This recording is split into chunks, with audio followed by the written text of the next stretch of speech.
Hi friends, welcome to my cooking YouTube channel. ಬನ್ನಿ, ಇವತ್ತಿನ ರೆಸಿಪಿಯಲ್ಲಿ ನಾನು ಮನೆಯಲ್ಲಿರುವ ಪದಾರ್ಥಗಳನ್ನು ಬಳಸಿ ಒಂದು ಸ್ವೀಟನ್ನು ಮಾಡ್ತಾಯಿದ್ದೀನಿ. ಬಾಯಲ್ಲಿಟ್ಟರೆ ಬೆಣ್ಣೆ ಥರ ಕರಗುವಂಥ ಈ ಸ್ವೀಟು ಯಾವ ರೀತಿ ಮಾಡೋದು ಅಂತ ನೋಡ್ಕೊಳ್ಳೋಣ. ಮೊದಲಿಗೆ ನಾನು ಕೇಕ್ ಟೀನನ್ನು ತೊಗೊಂಡು ಅದಕ್ಕೆ ಎಣ್ಣೆಯನ್ನು ಅಪ್ಲೈ ಮಾಡ್ತಾಯಿದ್ದೀನಿ. ನೋಡಿ, ಈ ರೀತಿ ಎಣ್ಣೆ ಹಚ್ಕೊಂಡು ಇಟ್ಕೊಳ್ಬೇಕು.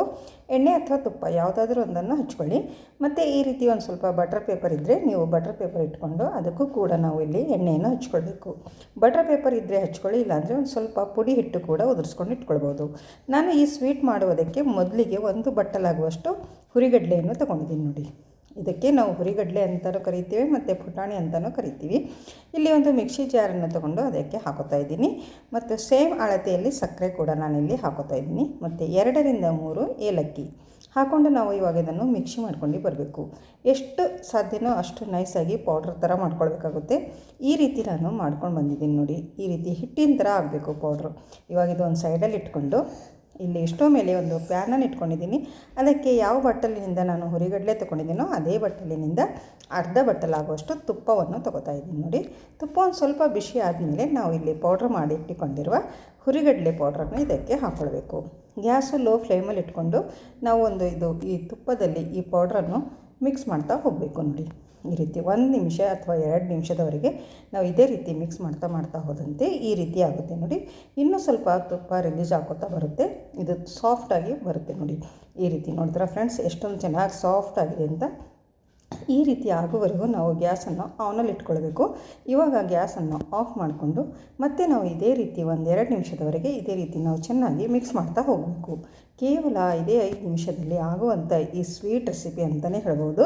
ಇದಕ್ಕೆ ಜಾಸ್ತಿ ಟೈಮ್ನೂ ಬೇಡ ಮತ್ತು ಕಡಿಮೆ ಪದಾರ್ಥದಲ್ಲಿ ಆಗುವಂಥ ಈ ಒಂದು ಸ್ವೀಟು. ಕೇವಲ 3 ಪದಾರ್ಥಗಳನ್ನು ಬಳಸ್ಕೊಂಡು ನಾನು ಈ ಸ್ವೀಟನ್ನು ರೆಡಿ ಮಾಡಿದ್ದೀನಿ. ನೋಡಿ, ಇವಾಗಿದು ರೆಡಿ ಇತ್ತು. ಇಲ್ಲಿ ನಾನು ಮೊದಲೇ ಕೇಕ್ ಟೀನನ್ನು ರೆಡಿ ಮಾಡ್ಕೊಂಡು ಇಟ್ಕೊಂಡಿದ್ದೀವಲ್ಲ, ಅದರಲ್ಲಿ ಹಾಕೊಳ್ಳೋಣ. ಈ ಮಿಶ್ರಣವನ್ನು ಹಾಕ್ಕೊಂಡು ನಾವು ಇದನ್ನು ಸೆಟ್ ಮಾಡ್ಕೊಳ್ಬೇಕು.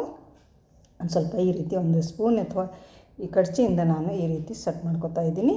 ಇದು ಸ್ವಲ್ಪ ಲೂಸ್ ಆಗುತ್ತೆ. ಇವಾಗ ಆರಿದ ಮೇಲೆ ಒಂದು ಸ್ವಲ್ಪ ಲೂಸ್ ಆಗುತ್ತೆ. ಮತ್ತು ಒಂದು ಸ್ವಲ್ಪ ಹೊತ್ತಾದಮೇಲೆ ಇದು ಗಟ್ಟಿ ಆಗುತ್ತೆ. ನೋಡಿ, 1-2 ನಿಮಿಷ ಬಿಟ್ಟಾದಮೇಲೆ ನಾವು ಯಾವ ಸೈಜಲ್ಲಿ ಬೇಕೋ ಆ ಸೈಜಲ್ಲಿ ನಾವು ಒಂದು ಚಾಕುದಿಂದ ಈ ರೀತಿ ಕಟ್ ಮಾಡ್ಕೊಳ್ಬೇಕು. ಇವಾಗ 1-2 ರಿಂದ 3 ನಿಮಿಷ ಆಯಿತು. ಒಂದು ಸ್ವಲ್ಪ ಗಟ್ಟಿಯಾಗಿದೆ. ಈ ರೀತಿ ನಾನು ಚಾಕುದಿಂದ ಕಟ್ ಮಾಡ್ಕೊತಾ ಇದ್ದೀನಿ. ನೋಡಿ, ನಿಮಗೆ ಯಾವ ಸೈಜ್ ಬೇಕೋ ಆ ಸೈಜಲ್ಲಿ ಈ ರೀತಿ ನಾವು ಕಟ್ ಮಾಡ್ಕೊಳ್ಬೇಕು. ನಾನಿಲ್ಲಿ ಸ್ಕ್ವಯರ್ ಶೇಪಲ್ಲಿ ಕಟ್ ಮಾಡ್ಕೊತಾ ಇದ್ದೀನಿ.